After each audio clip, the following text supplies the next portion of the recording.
Most custom dropdowns and modals on websites are completely unusable for people who rely on screen readers or keyboards.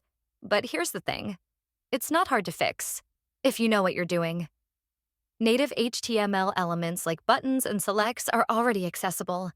But when you build custom widgets with divs and spans, you lose all that built-in functionality. That's where ARIA steps in.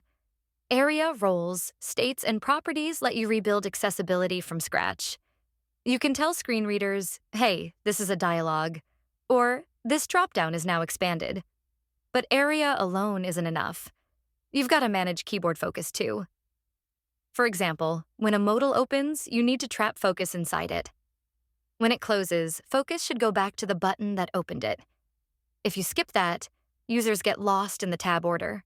Same with dropdowns. Arrow keys should move between options. Enter should select. Escape should close. And screen readers should announce every change. The secret? Use role equals dialog, ARIA expanded, ARIA selected, and manage focus with JavaScript.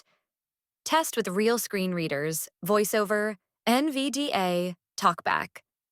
Tab through everything, press escape. Make sure it all works. You don't need to guess. There are clear keyboard patterns from W3C. Follow them and your widgets will work for everyone. Accessibility isn't just about compliance. It's about not leaving people behind. Build it right, test it properly, and your site becomes usable for all. That's the real win.